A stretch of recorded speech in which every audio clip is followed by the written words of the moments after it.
Salam, hello, peace to you all, and welcome to the third installment of the Names of God series, a collaboration between me, Adnan Hussein, and my co host, Mark Applebaum. Mark, how are you? Into the deep end again. Well, that's where we are. We're on the precipice of the deep end. We're starting this discussion with the very first name we're going to be really exploring. Is not the easiest one, perhaps, but it is the one that first arises in the Quran. So, following Tilimsani's organization, the scholar, the Akbari, writer of this important treatise that we've been referring to in the previous two episodes, The Divine Names, a mystical theology of the names of God in the Quran. The very first one he discusses is Allah. Okay, so that's a very interesting name. Everybody acknowledges that it is a name. The question is how to understand it vis-a-vis the other 98 names that are very much descriptive characteristics, attributes. So the relationship between the name Allah and the rest of the names is one of unique importance and significance for all of our writers. And I was thinking, and I wanted to ask you, Mark, um, that because all of the tradition and maybe even listeners have in their mind either a theological concept of God as separate from creation or other than the human as a concept, in monotheistic religion in particular, that's how it is set up. And after that, you may investigate different ways in which human and God relationship may be understood or developed, but they're separate terms somehow in our minds. And so how would we think about, as we've been exploring a theomorphic perspective, or one where there is a unique and special experiential relationship for this name that seems so separate and apart from, by definition, human attributes or attributes that could be divine and shared between humans? How do you look at this problem? Well, yeah. So for the Akbaris, if I start with myself as a human being first, if I look from that perspective, most of the names that we're going to be talking about, like let's say the loving, for example, we could say, okay, so I have some contact with the experience of loving. And I'm doing this phenomenologically now. So as a human, I have some experience of loving. So within the Akbari framework, I'm already in a relationship with God through that quality.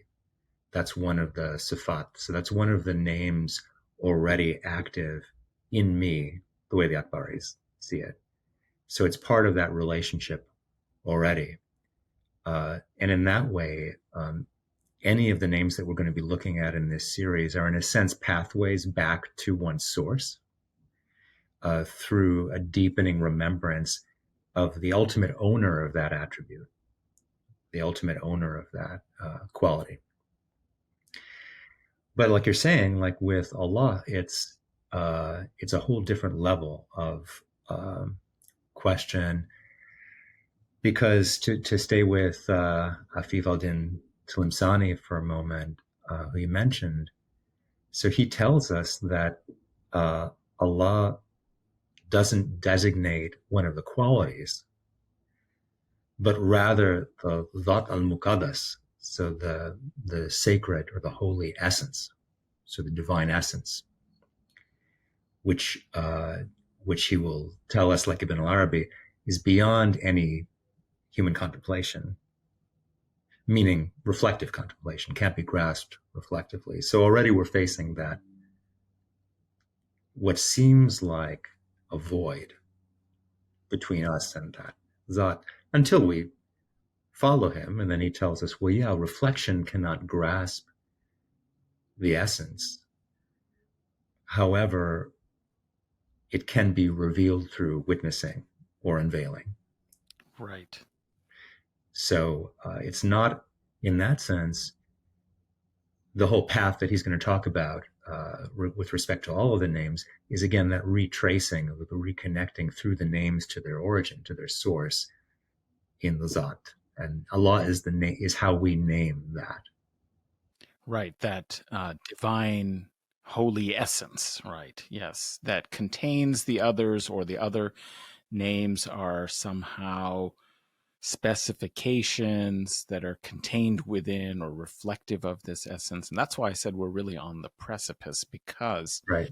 all of these writers in the tradition, even if they come at it from what we would think of as an orthodox or quasi-orthodox theological perspective, are quite clear that it wouldn't be grasped through, as you were calling it, reflective contemplation, or what we would think of as rational kind of speculative analysis. Like, it's not going to be grasped through that, but rather through mukashafat, these unveilings, right? Or mushahadat, witnessings. And actually, that's something that is worth sort of thinking a little bit about, what that could mean experientially. We know, of course, from the stories of the Sufis in this tradition, that they talk a lot about unveilings, right? This kind of metaphysical idea that there are barriers between the self and the divine, and that the spiritual path is essentially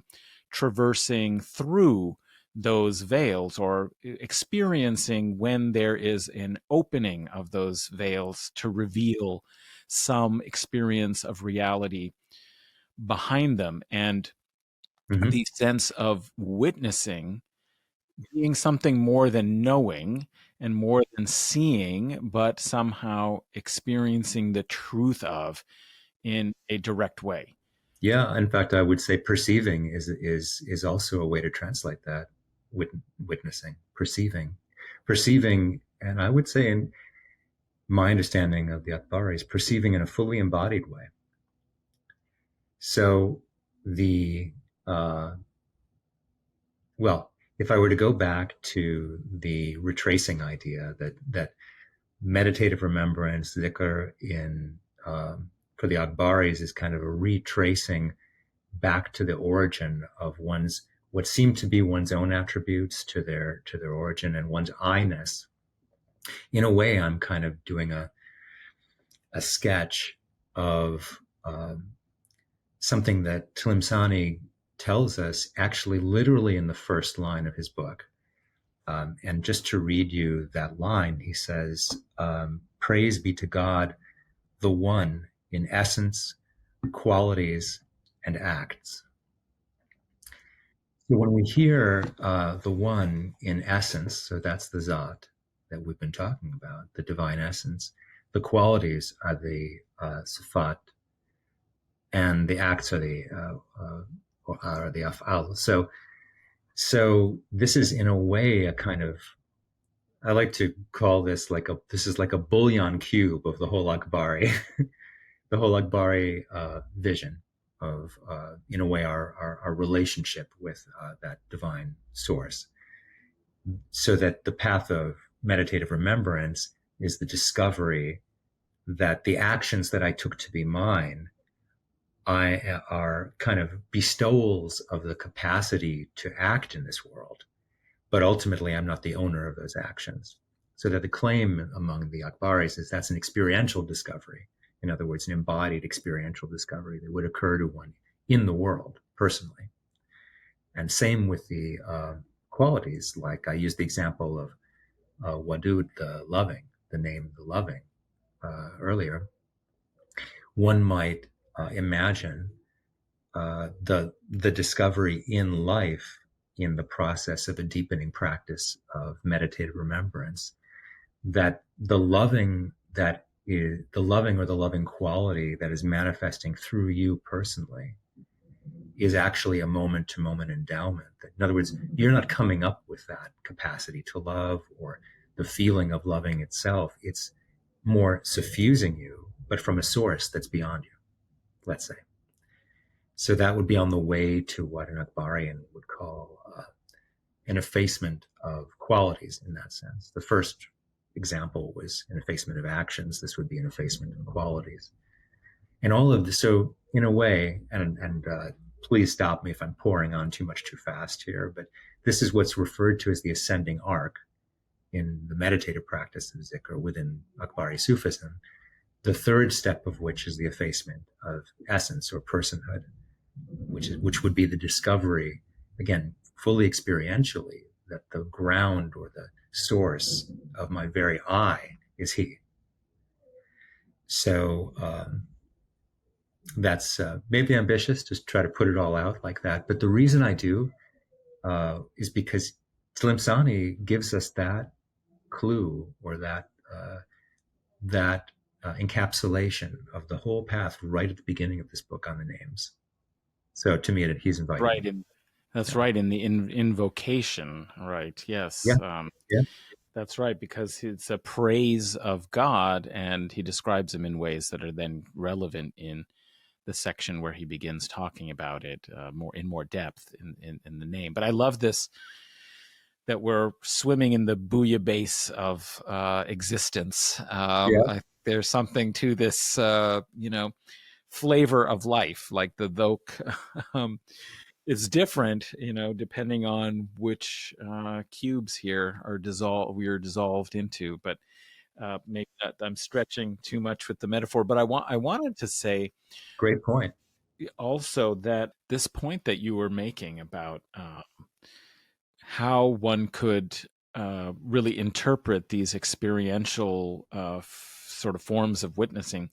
Mm-hmm. I was trying to think a little bit about this, and I'm not sure if thinking is always the best verb for it, but just sort of feeling with the thought that how does one think of proceeding through these unveilings, right? These mukashafat or kashf, the unveiling, and how would one kind of think of that? I was thinking in terms of trying to imagine and think through a different way of engaging the name of Allah and the distance that's apparent between the human and the divine, even in enunciating the name, because the name is the divine essence.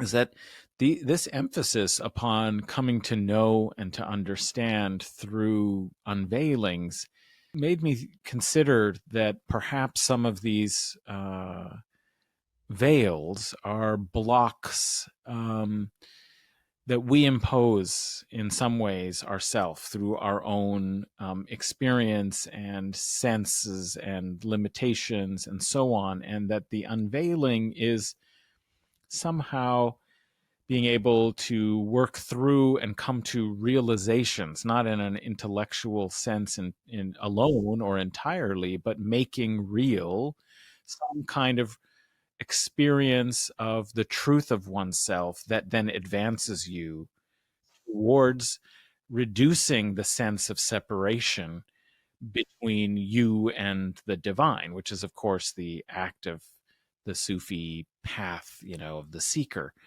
And it reminded me then of this very curious passage, and we might have to circle to other things that are behind it, but in al-Ghazali's discussion, and I was very surprised to see this, because I expected him to be more carefully, he is careful after this, we'll see the passage, but to maintain some kind of sense of the transcendence of Allah from the rest of creation, from the believer. And of course, he does that. But he also says something interesting in his discussion of the divine name, Allah, where he divides his discussion into mainly three parts. One is, a kind of lesson and looks at it at a certain kind of level, explaining things, very consistent with maybe a theological point that, it is the essence that unites all the attributes of divinity, and this idea that is, the that, essentially, the necessary existing essence, the holy divine.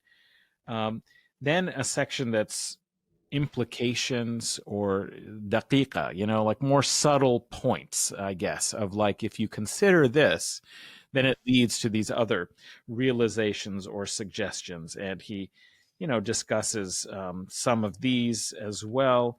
And then he comes, to what he calls nabi, or like counsel, or advice, or really the heart of the matter.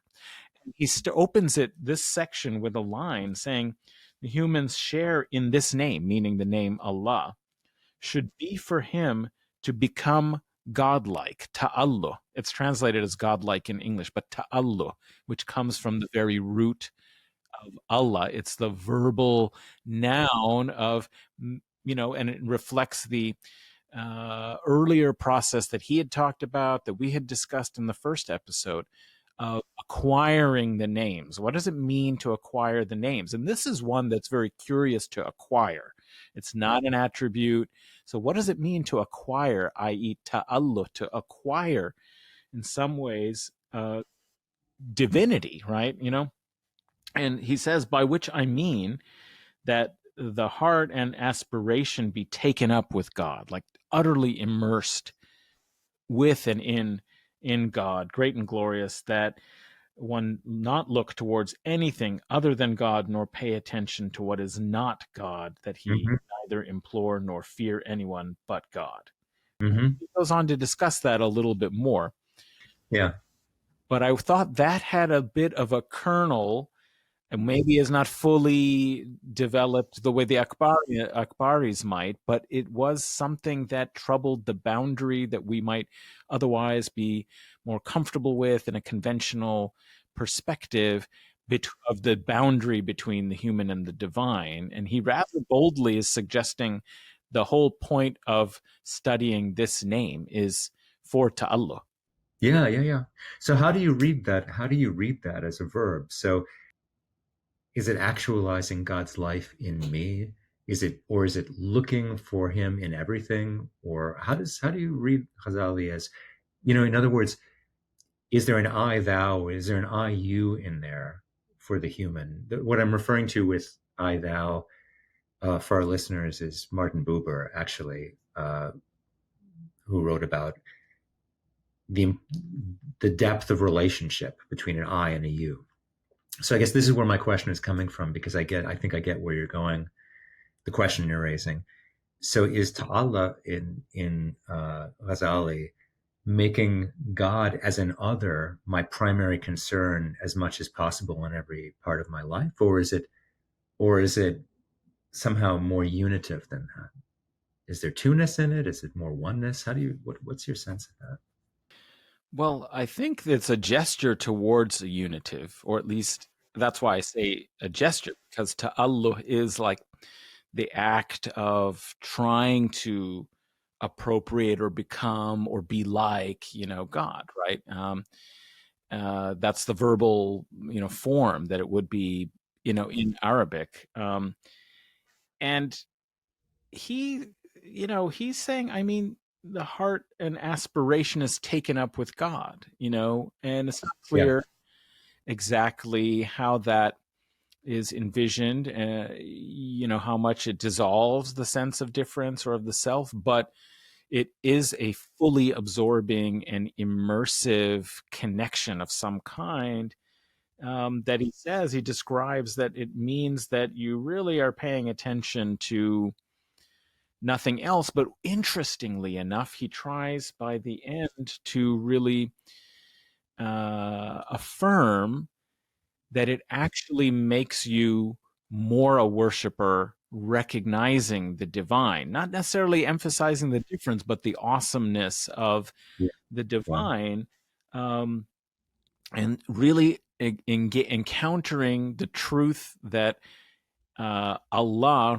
is the essence, the necessary existent essence.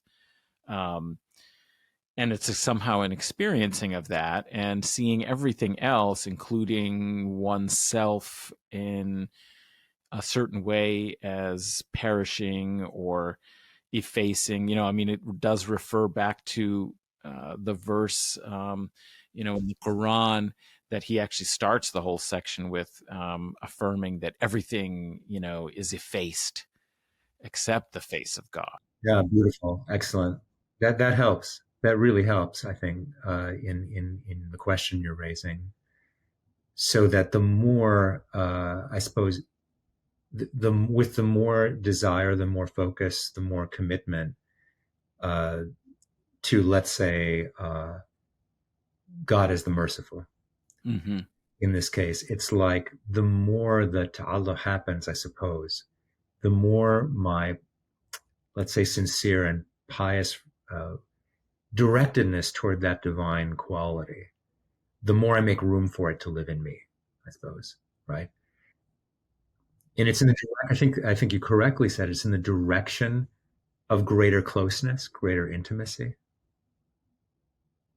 such that there's no other, as he's telling us, there's no other focus of my attention as much as possible, right? Other than that, other than him, let's say. Yeah. Well, that recalls actually So a that dis- have such that everything perishes except his face. exactly. Yes. Right. Right. I mean, that recalls actually a discussion that he had in a very interesting chapter we had occasion to reference, though we haven't, explored it in any systematic way, but there were a few points in it that we had discussed in one of our previous episodes. But in this chapter 4 of part 1 of his book on the, Al-Maqsad al-Asnafi Sharh Asma al-Husna, the 99 beautiful names of God, explaining how the perfection and happiness of the human consists in conforming to the perfections of God Most High and in adorning oneself with the meanings of God's attributes and names insofar as this is conceivable for the human.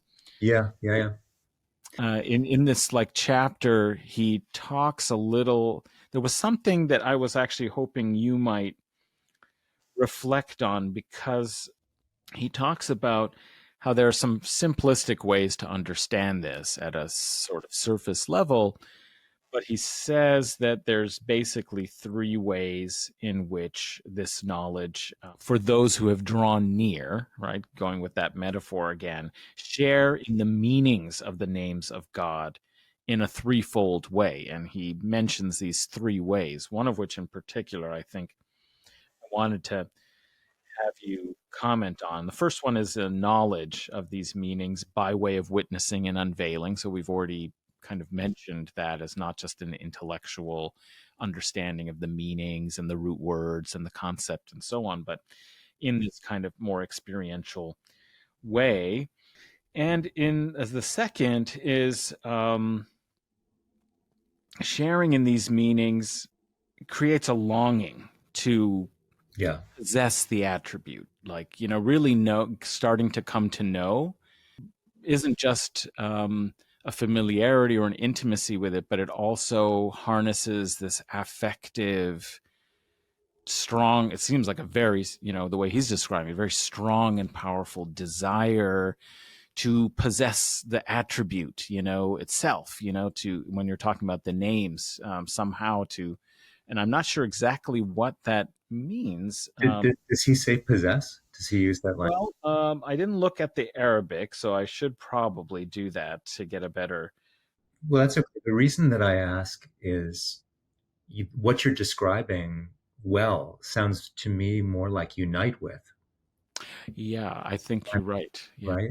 And and I think that to whatever what within unite with that attribute or those attributes or his names to whatever my capacity is to do so, right? Whatever my istidat, whatever my capacity is to do so.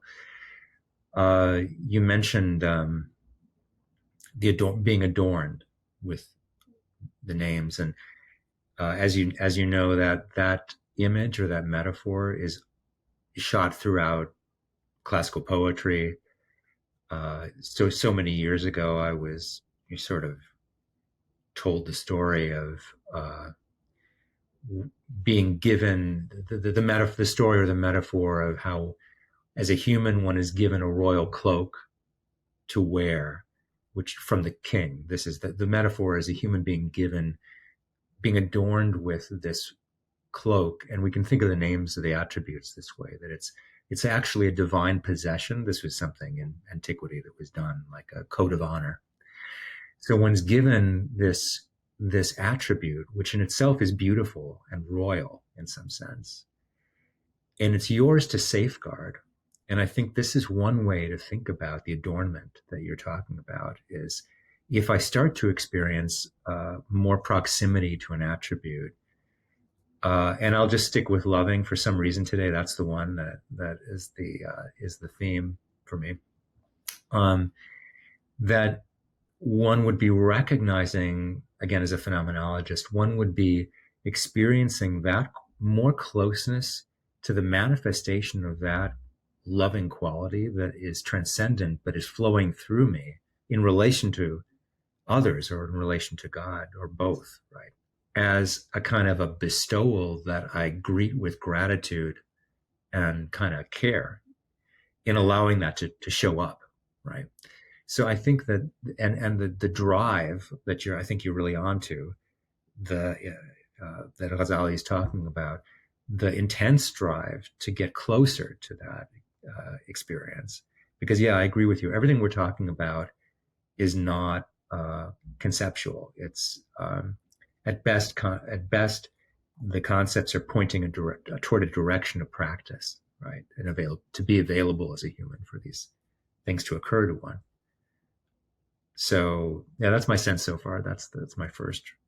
Yeah, no, that's very helpful. And I think also it does connect with, by the end of that discussion about this kind of second level or approach, is similar to what we were discussing before about ta'alluh, is that also this absorption is only possible if you empty out your kind of heart or self of these other conflicting or distracting kinds of longings, so that this can take that place and be fully immersed in it.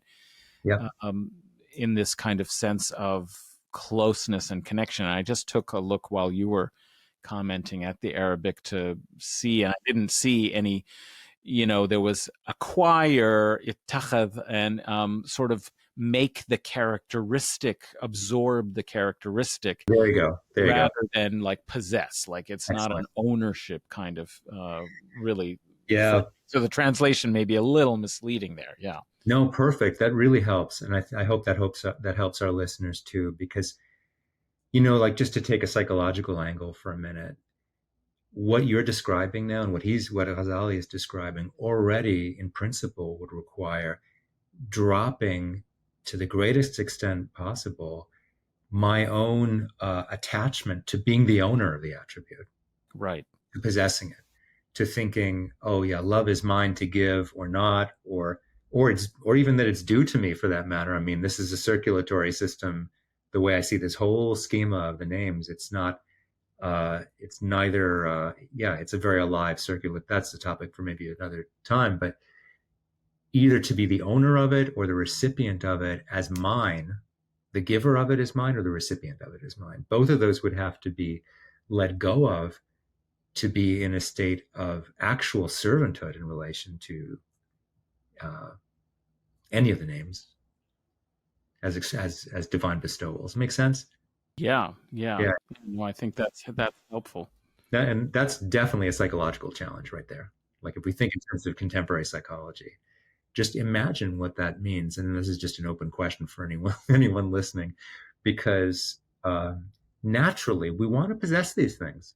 I want to be smart, or I want to be lovable, or loving, or whatever the attributes are. Look at almost any of the names, or pick the name that appeals to you, the most.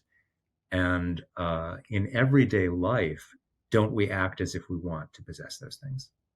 Strength, power, intelligence, loving, compassion, even compassion, right? So I guess what I'm getting at is one would have to actually relinquish the desire to see yourself as a compassionate person, as your identity. Because these both, I think Ghazali and Tilimsani are saying, hey, wait a minute, that's his identity, actually. Well, that's so interesting because there's this passage. This really connects well. There's this passage in that same first share in the knowledge of these meanings by way of witnessing and unveiling. He continues on, and something that really connects with what you're saying, so that their essential realities are clarified for them by a proof which does not permit of any error, and God's possession of these meanings as his characteristics is revealed to them in a disclosure equivalent in clarity to the certainty achieved by a person in regard to one's own inner qualities, Mm-hmm. which one perceives by seeing one's inward aspect, not by outward sensation. Um, this idea that we have some sense and understanding of ourself. Like, I was surprised by al-Ghazali having such confidence that the problem is really understanding the divine, but you can have, through witnessing and unveiling, a sense of understanding and knowledge of these names and their meanings in a way that you could perceive about inward qualities of yourself. Whereas I feel like that's actually really where the problem is. Like, he's made this analogy, but I think, just as you were saying, that in order to really Mm-hmm. come to communicate and connect with these attributes, you have to come to know them, realize them, experience them in various ways. But if you imagine yourself as possessing them or characterizing that as your identity, that I am, I'm sharing in these qualities, that in fact strikes me as a barrier Yeah. in this process. Well, think about it this way. I think it's a great point you're making. Uh, in any kind of like, let me use it maybe a sports or a martial arts analogy. Like, if I'm trying to cultivate like the ability to hit a punching bag or my opponent like really well, there's a lot of alignment that's required as a very low level former practitioner of that sport. There's a lot of coordination that requires a lot of individual focus. I have to focus on myself and my own, there's a drive to personal mastery is what I'm getting at in developing an embodied skill. Same thing would be true for becoming a great mathematician or, or a good historian, right? It's like there's a lot of effort and drive. And in a sense, this is developmental. Like, without that drive to gain mastery, the focus isn't there. And without the passion to develop this in the first place, the effort wouldn't be there. So there is that stage of recognizing in yourself, like, what are your attributes, or what attribute are you cultivating? But then I think this goes for sports. There's a lot of literature on flow states, for example, or peak performance in sports. And I think it's a great embodied echo of what we're talking about, which is at a certain point, like elite athletes, or even ordinary athletes, like like somebody as modest as myself, could have moments of that where you've trained, and then at a certain point, you're acting without willing it. Particularly, you're responding to the situation in a more fluid way. In a sense, the skill or the attribute is acting through you. Mm-hmm. A lot of what gets described in peak performance literature, right? Very inspired kind of state. So now, right? So that does require letting go, a kind of letting go in an embodily way of ownership. Because if I'm trying to like manage it at that stage, then I can't flow with it. So I don't know if that's on the way. That's analogous to a partial effacement in a sense of Mm-hmm. at least the action. Right. Right. No, that's very, intriguing. I like the fact that your analogy makes it embodied. Because we've been trying to think about, and, let's acknowledge, okay, listeners, we could, of course, have talked about all of the, theological description. Theologians, that's what theology is trying to know and understand God, and they had a particular approach. And there will be this kind of emphasis of the transcendent, from, creation and so on. Of course, we could have talked about that. What I'm astonished by is that somebody as paragon of Orthodox tradition in al-Ghazali really didn't spend a lot of time going through those things that he considered, and he in fact sort of brackets it as like, well, this is what everybody would say about it, but now let's really dig into how we might understand it. And he comes to this point of talking about ta'alluh, which I found extremely surprising. But the point is that human beings, while they may experience feelings of being outside your body or outside yourself, like in what you described, in those moments where everything slows down for the athlete, right? There, it's like they're operating at a speed that just doesn't match the speed and the experience of kinetic movement that everyone else has. They're operating faster, but for them, from their experience of it, everything is slowed down, right?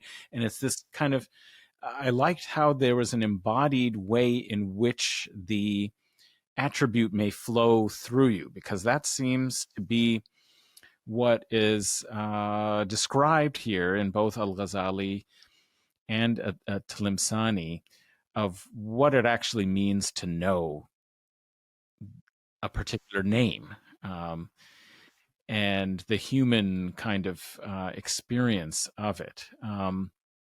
So I was wondering, actually, if we look to what Tilimsani had to say, and you had mentioned a few things that maybe we need to come back to and unpack a little bit, when you said, kind of referring to Tilimsani's point, that the that named by Allah can't be comprehended by the eye of aql.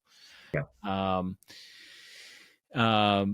And that it can't be just contemplated, but the vision can occur through the eye of witnessing, an unveiling which effaces the names and named and the actions, qualities, and essences. Like, maybe we want to come back to that and explore a little bit more the final point you were making about this ascending arc of meditative practice. So how would one, from this perspective, be contemplating Allah through this other way of experience that these authors are pointing us to?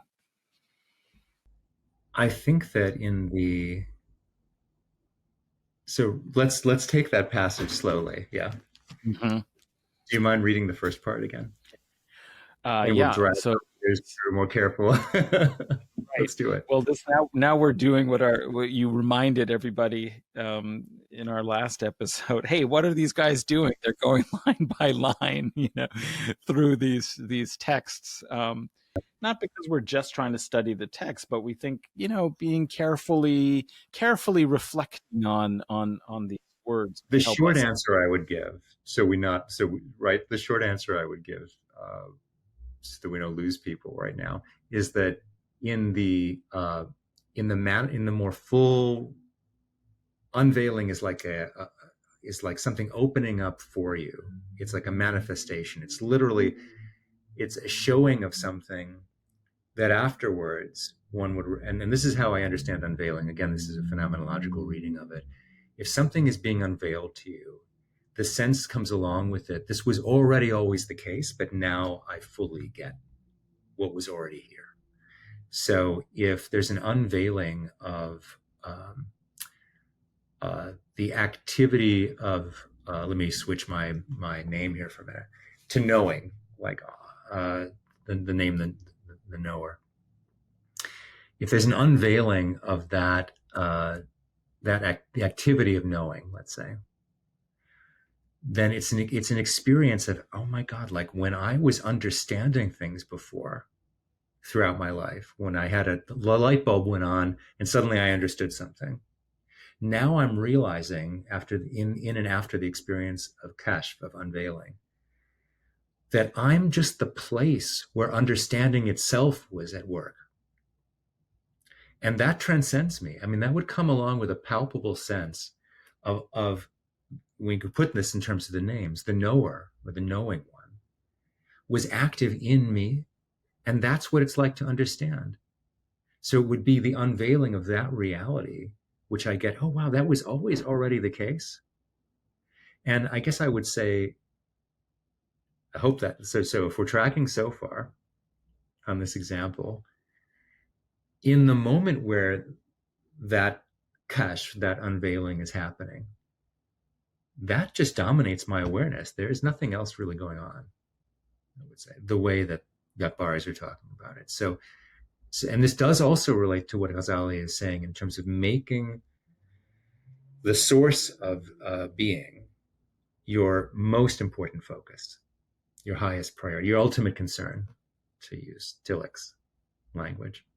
It's that directedness to. So that's my first stab at it. Yeah, well, I mean, I think it is sort of difficult, perhaps, to understand some of these mystical discussions. It sometimes can sound almost philosophical, and yet there are these jolts that you get when you're trying to follow along and think with them. And one of the ones I had was in this passage where Tilimsani was following on the same kind of point about how unique the name of Allah is and distinguished from the others, and how you really can't refer to anything else through it. He said, note that it is not rationally impossible for some existence that has created things or existing beings to assume this name. So it sounds like he's opening up like an alternate possibility that maybe you could like actually call something God, or use this name Allah, just like let's allow the possibility. So he says, note that it's not rationally impossible, which would cause Allah to be shared, meaning the name Allah, to be shared by God as well as that thing. Like suddenly now you're using it like you can for any of these other attributes, the loving, the knowing, you know. But then he says, yet this name is protected by God's might in such a way that a miracle is manifested through the name. Now, that was a very stunning sort of point or assertion, because he says the holy essence has no need of the names, but its acts, which are the intellects, are not free from having names, for the intellects converse with each other about the essence, and therefore need the names to designate its corresponding and contrasting meanings. And I think part of the for our listeners, who I thank for following along with us through this, we did decide to start with probably the most difficult of the names here. And we're being told that also by Tilimsani, for example, right? So in the passages that Adnan read, and I think that's partly why I keep going back to other names that are a bit more, in a sense, tangible for my examples. But to come back to the passage that Adnan read, when Tilimsani says that he's describing how the Zat, the essence, the divine essence, cannot be reflectively contemplated. But if it's encountered through unveiling, then everything else falls away. So the list that Adnan read before, there's no name for it. So in this experience that Tilimsani is at least claiming exists for practitioners, in that moment, in that event, there's no name. So, right, there's no name for the Zat. So even Allah has actually dropped off as a name, is what I understand he's saying. Witnessing it effaces all names, all qualities, and anything, all named things, and erases signs of the qualities, the acts, and the essences. Everything I was describing before in relation to the ascending arc for the of meditative practice for the Akbaris, it's all off the table. Everything, well, back to everything perishes except his face. Mm-hmm. Yeah, it's like the experience of pure being, essentially, right? I mean, would you say that? Yeah. So Yeah, pure finding, being as Right. finding, wujud as pure finding, That's right. without I even a like that because without even that's a close name of to the object. Yeah, I like that because that's close to the Arabic as well. To yeah, find, yeah. right? Being and finding are actually not different somehow, right? And so that active and processual and constant unfolding is actually part of what pure being is experiencing and understanding that it is constant finding, you know. We're on to the root of wujud right now, Right. Yeah. being and finding. Yeah, yeah. Right. The word for existence, wujud, is also the word for finding. That's right. Yeah. I Just found or I encountered, right? Yeah. yeah, yeah, yeah, yeah. Yeah. That's interesting. That's interesting. Well, I also, I don't know if this will take us anywhere, but another thing that I found very interesting in trying to grapple, and I think you're absolutely right, Mark, that like we started with the most abstract and difficult. And what I would say is it's obviously a point of beginning and a point of origin. That's how we understand this whole discussion.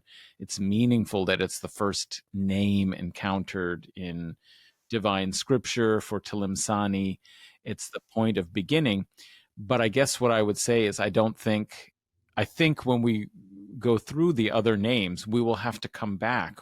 Hopefully by then, with a different or more fully explored sense of how you come back to the Yeah, yeah.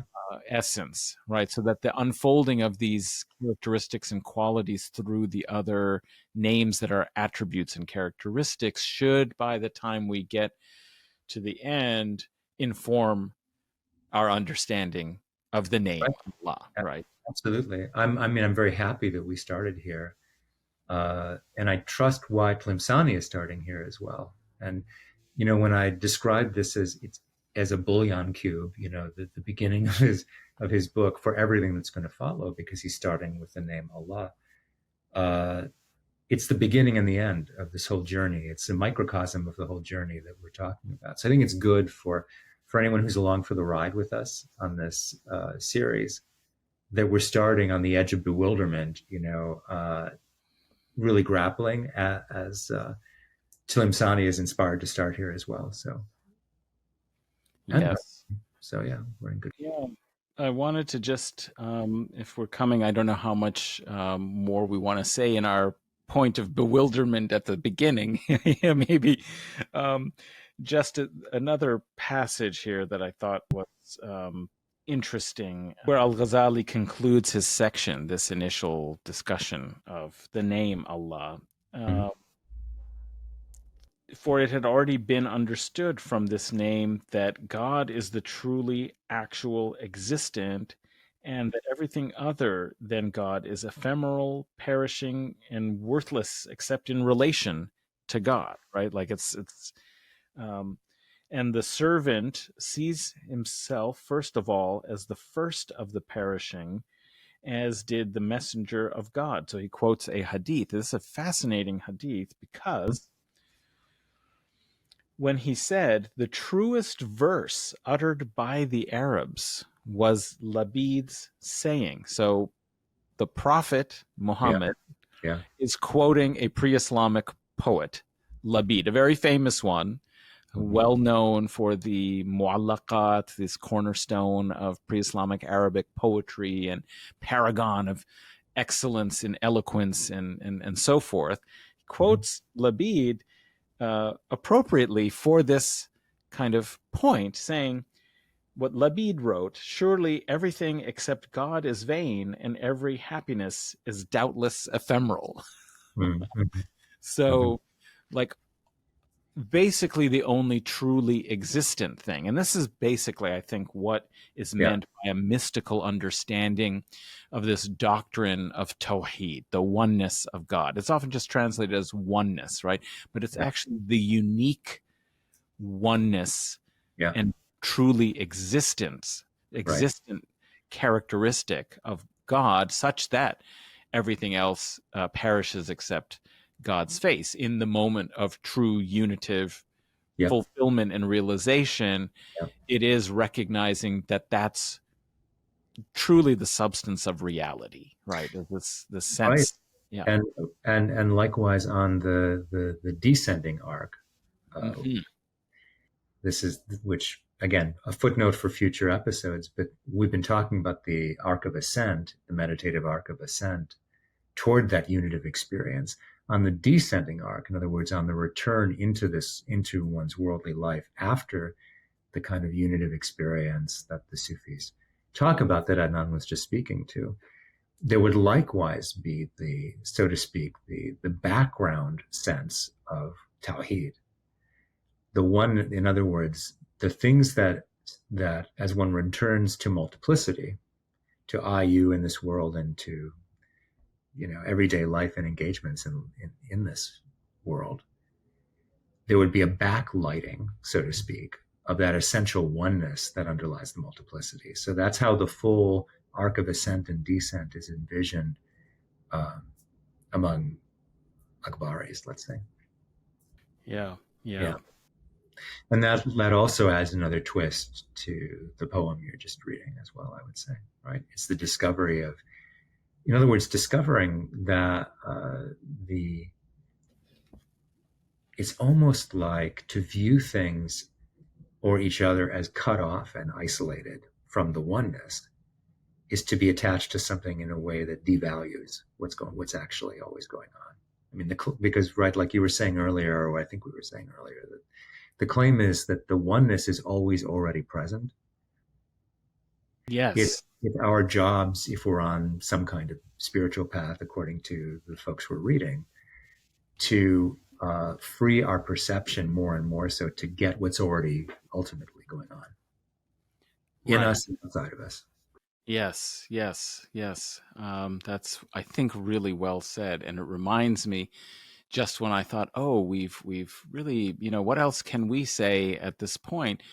I just remembered that there was, as you were speaking, a beautiful concluding passage in al-Tilimsani, and I wanted to talk a little bit with you and with our listeners about it because it related to this. He says at the last paragraph, the human presence. And I think that's very important to connect, as we've been trying to here in his discussion. He's really connecting the presence, the human existence is somehow very connected here, very parallel in some way, which is this theomorphic kind of relationship. The human presence, which has no name, stands face to face with the essence, which has no name, no counterpart, no mode of expression. This is all in relation to talking about the name of God, Allah. And now we've come to a point of, in some sense, even before we've begun, like practically, this is the very first chapter, in some sense, abandoning all the names, that eventually there is a place of realization, of connection, of experience that has no name. The human presence has no name. The relationship of the eon to the subsistence of this human presence is like the relationship of time to the eon. I mean, fascinating what he means here, what experience this could be really referring to. Truly remarkable. And then he goes on here to conclude, most of those who ascribe Allah, the name, to the holy essence, claiming that it is not derived, surmise that Allah is for the essence alone, even though they have not witnessed it. So these are the kind of intellectual theologians who make these kind of rational conclusions. Could be somebody like al-Ghazali, although I think we've also noted how he gives us glimpses into something deeper that he might not want to fully explore all the implications, but he gives us a sense of it. Tilimsani says, but such is not the case, and therefore those who make such claims have no awareness of this human presence. It's not that ignorant Right. of the divine and how to describe the divine. They're ignorant of something fundamental to the human presence, the Absolutely. human reality. Absolutely. Yeah. Yeah.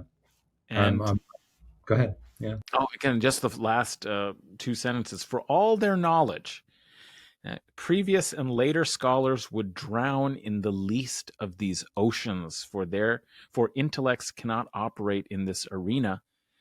At this point, let me rein in my pen on the subject of this magnificent name. Right. Right. Because reflection, which, as we know, like these authors are not dismissive of reflection. They value reflection a great deal, but the limit is hard. It's a hard limit in terms of the experiential. Like when we're talking about unveiling or direct perception, which is one way to look at mushahada, that trumps. That's the only means of access, is the claim to that realization that you're talking about. I'm so glad you brought us back to that line, those lines, because the picture I have listening to you read it, there's the human presence and the zat. So there's relationship right there, and neither has a name Right. at all. And Tlimsani told us, so imagine, I mean, like the most intimate of relationships here between the divine essence and the essential human, neither has a name. And he reminded us at the beginning of this book that what he's trying to give his readers is a book in which the what's named is what stands out. That's not that the named is not eclipsed by the names. So even in a human relationship, if the name you have for somebody is in the way of your knowing them, see, then the name is eclipsing their presence to you as who they actually are, and vice versa.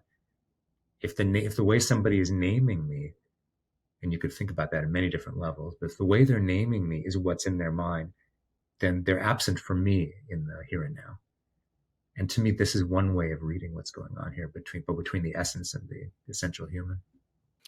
Yes. I mean, if the names of God are some pathway for the exploration, what's fascinating here is the sense that they are only a pathway. The experience, this is what's being affirmed, really, is that the experience is of the essence is actually something more powerful and inaccessible, except through this experience, this sense of experience. Yeah. This is sort of fascinating. It's almost saying, maybe you don't need this whole series because ultimately it's the unnamed, human presence. But I think the whole point is, at the start, you can't get there until Right. you travel through the names. They're all relationships. They're all relationships, and but they're relationships on the way to fulfilling the relationship itself that he's describing. Yeah.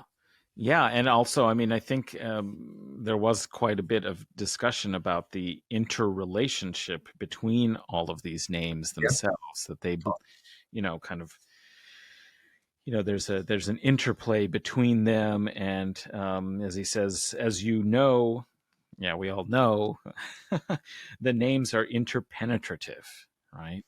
The meanings of some pertain to others, such that each name potentially contains all the names. That was also a very interesting and important point, that it's like, kind of, for our Marxist, listeners who are wondering, why am I listening to this kind of abstract mysticism, is it's very much like the way in which any phenomenon that you analyze contains within it the totality of the social order and the mode of production. You may not see everything, but it's contained within it. And these are like the way the names operate, as points of access, points of departure through which you may grasp something of the totality, but not actually the whole totality, but these names are interrelated to one another. And what you experience, I think what it's saying in some sense is that there may be the flavor and the color of the particular experience that you have through the attribute that's described in one of the names of God, but what you are actually accessing is the totality. Essentially, what it's bringing you to is some connection, even if it's partial and limited by the point in which you're approaching them, of that divine essence, right? That's actually all of the names lead you to that. Yeah. And so anyway, that's, I think, the reason why these kinds of discussions were possible, about the kinds of discussions that one could have, one trying to grapple with the name Allah that isn't a particular attribute that's specified. Yeah, yeah. All of the names imply a whole web of relationships, all aiming for our two authors here. They're all part of the journey toward that ultimate relationship. So they're different aspects of knowing God, but all on the way to that encounter, that most immediate encounter. Yeah. Yes. Well, I mean, we will move from the abstract points of departure in the name that refers to the holy essence, as Tilimsani puts it, that al-Muqaddasa, Mm-hmm. to talking about another name in our upcoming episode that will be again, actually a very complicated and interesting name, because it is one that is a characteristic, but it has also, again, a rather special status, ar-Rahman, which is one that the verses of the Quran say you can call upon me through the name Allah and ar-Rahman. And so it has an elevated status. And I think all of our authors and writers believe that the merciful, that's one way of characterizing in English the meaning, the Mm-hmm. merciful is somehow even more fundamental than other names to the human relationship to the divine, and one might say the very order of the universe. And so that I'm very much looking forward to our discussion and exploration of that. And listeners might be grateful that we'll be talking about a particular attribute, but I warn you, it has cosmic and wide significance as well. So anyway, Marc, I've really enjoyed our exploration together today. If you have any final thoughts, I invite you to tell the listeners where they can find your work, and maybe tell people about the other videos that you have been putting together that are companions to our.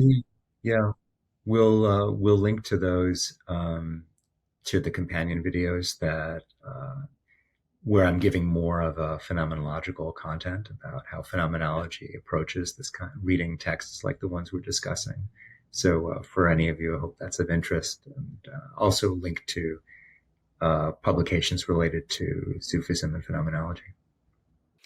And also, I do want to give listeners and watchers a tip to look for, I thought, a really remarkable discussion that you had about the human, the dual, and the qualified non-dual, very clarifying of this kind of sense of, is there a difference between the human and divine? What does it mean to be talking about these two terms in relation to one another? Great. So I suggest listeners and watchers go check that out as well. Well, it's been, as always, a wonderful pleasure. And I want to thank you, listeners, for bearing with us and being patient to follow us in our dialectical and dialogic exploration of the names. And until next time, we wish you peace and solidarity.